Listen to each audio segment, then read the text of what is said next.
You ask Tiger to solve. This deals with linear equations with one unknown.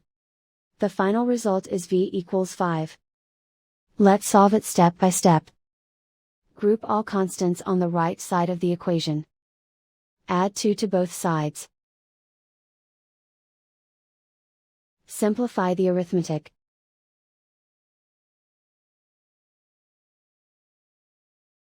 Isolate the v. Divide both sides by 2. Simplify the fraction.